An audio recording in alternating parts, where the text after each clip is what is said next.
दिखदा धिगी धिगी दिखदा। और इसमें तिगदा धीगे धीगे का प्रयोग जो हुआ था, तो क्या है ये तिगदा धीगे धीगे? नाचे मन मोरा मगन दिखदा धिगी धिगी। इस गीत की कंपोजिशन तो बेमिसाल थी ही, लेकिन मोहम्मद रफ़ी साहब की आवाज़ और शांता प्रसाद जी के तबले की खनक का तालमेल वाकई कमाल है। मैं छुप छुप ऐसे में कोई मधुर गीत गाए।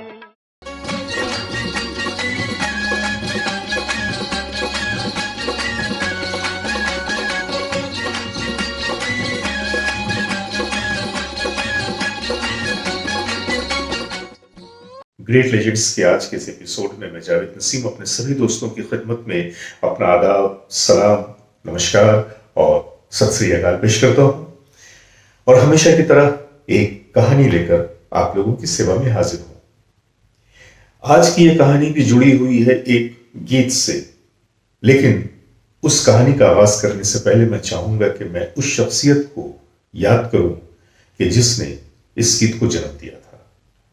एक ऐसी शख्सियत, एक ऐसे मौसीकार कि अगर उनका नाम न लिया जाए तो हिंदुस्तानी फिल्म संगीत की यह तारीख अधूरी रह जाएगी, और ये थे हमारे सचिन देव बर्मन जी।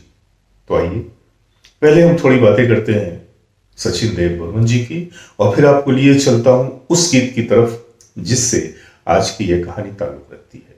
तो आइए चलते हैं अपनी कहानी की तरफ।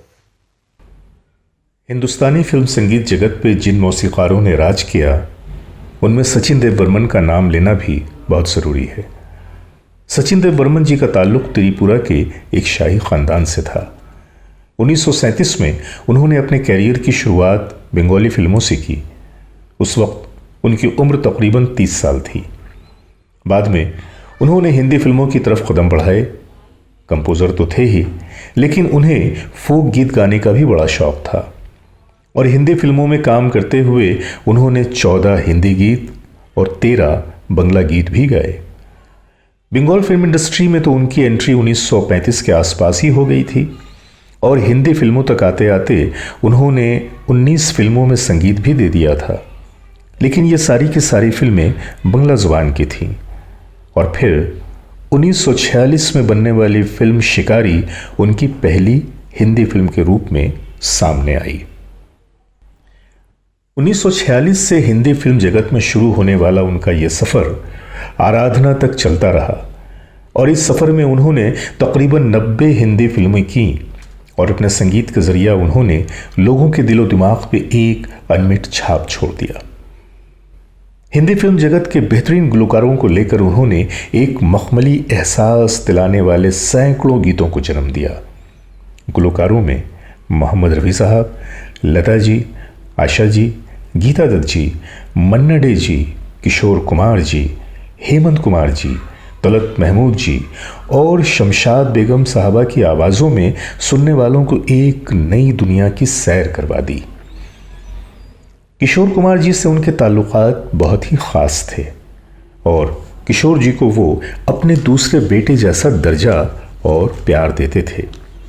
इंडस्ट्री के ये वाहिद मौसीकार थे जिन्होंने मोहम्मद रफ़ी और किशोर कुमार जी दोनों से लगभग बराबर तादाद में गीत गवाए। गरचे किशोर कुमार को इंडस्ट्री में लाने वाले भी वही थे, लेकिन उन्होंने अपनी हज़ारतर मोहब्बतों के बावजूद कभी अपने काम से कंप्रोमाइज़ नहीं किया, और मोहम्मद रफ़ी साहब की मखमली आवाज़ का खूबसूरत इस्तेमाल उन्होंने हर उस गाने में किया जिसमें उन्हें लगा कि इस गीत को रफ़ी साहब की अदायगी चाहिए। रफ़ी साहब भी बर्मन जी के लिए अपने दिल में एक ख़ास गोशा रखते थे, और उनकी कंपोजिशन में रफ़ी साहब की आवाज़ का एक अलग ही रंग नज़र आता है। ये महलों, ये तख्तों, ये ताजों की दुनिया, दिल का भंवर करे पुकार, खोया खोया चांद, तेरे मेरे सपने, दिन ढल जाए, दिल पुकारे, मुझे ले चलो उस गली में, और ऐसे बेशुमार नगमे हैं। और उन नगमों में रफ़ी साहब और किशोर कुमार जी के साथ साथ दूसरे गुलकार भी शामिल हैं, और उन्होंने तकरीबन हर गुलकार के साथ काम किया और अपने टैलेंट का बेहतरीन मुजाहरा किया।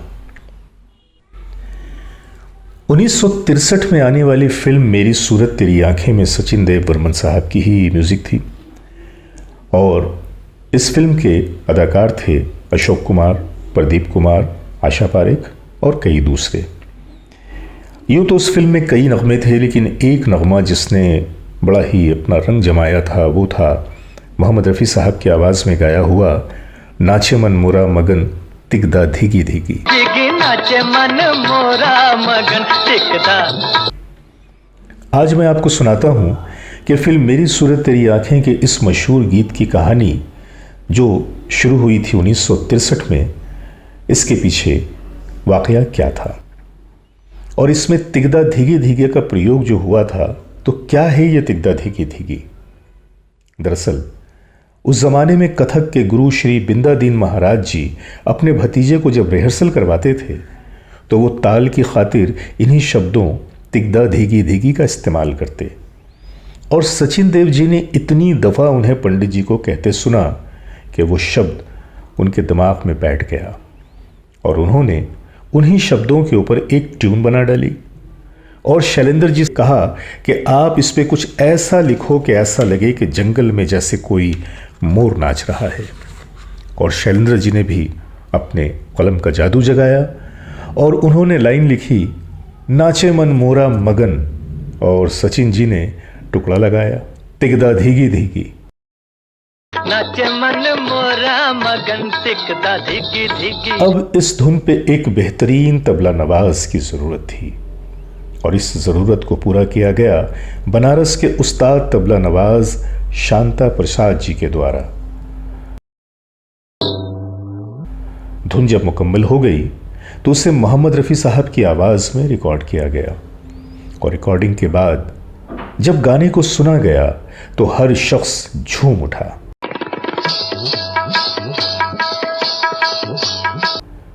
इस गीत की कंपोजिशन तो बेमिसाल थी ही, लेकिन मोहम्मद रफ़ी साहब की आवाज़ और शांता प्रसाद जी के तबले की खनक का तालमेल वाकई कमाल है। आप भी इस गीत को ज़रूर सुने और लुत्फ लें।